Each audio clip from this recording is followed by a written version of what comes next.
Let's read this first story and talk about weird whatever with Florida. The Daily Mail reports Florida's Governor Ron DeSantis is applauded by children as he officially strips Disney of its 55-year-old special tax and land privileges after Biden slammed ugly GOP for going after Mickey. I kind of feel like this country is pretty much falling apart.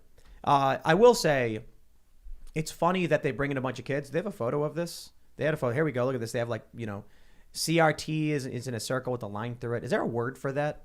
When Anti-CRT? When they put a circle with a line through it, crossing something out or whatever. But they brought a bunch of kids and they're all clapping and cheering. I think that's funny. I like what he's doing though. I like what Ron DeSantis is doing, and we can see that Disney continues to drop in its stock prices. So I'll just start off by saying this. There was a protest in Disneyland that I went to. Oh no, that was Disney World. That's the one in Florida. Disney World's in Florida? World, yeah. The other one's in Anaheim. Okay, California. So I was at Disneyland. There was a protest for Black Lives Matter. I don't think it was necessarily Black Lives Matter, but it was the same issues. And the police did everything in their power to protect Disney. And they were on horseback with bokken. You know what bokken are? A wooden sword? Yeah, wooden swords. And it was like the weirdest thing. But what people noticed was that they weren't protecting any of the homes. They were blocking off the roads to Disney. Mm-hmm. And these were guys who were like wearing full like camo decked out military gear, riding on the side of SUVs with long guns. Is just the craziest thing. Isn't it weird though how the Democrats are now like on the side of the big corporate entity Disney?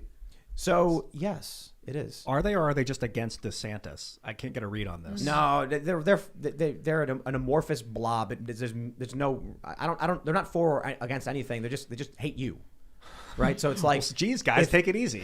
Well, no, but they do. I mean, if there's something that civil libertarians and conservatives are interested in, they're just going to be like, well, we hate that. And so if that means they're going to side with tax cuts for massive multinational corporations, apparently that's what's happening.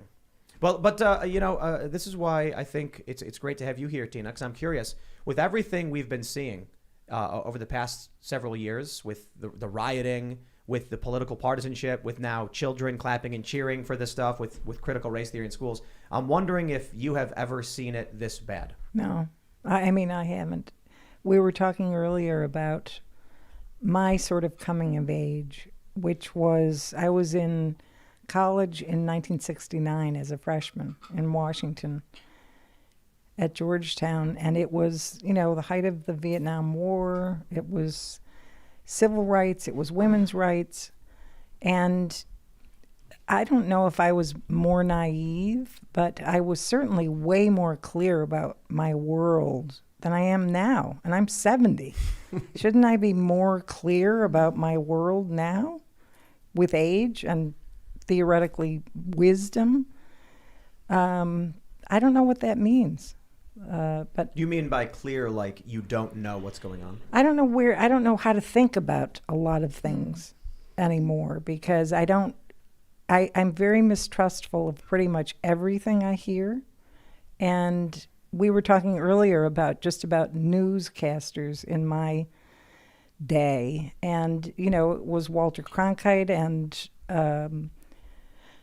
Chet Huntley and David Brinkley and Edward R. Murrow, and you respected those men, and you didn't really know much about them except the pitch of their voice when you knew when something was serious. If I'm sure you've all seen the clip of Walter Cronkite taking his glasses off when he announced JFK had been assassinated. It was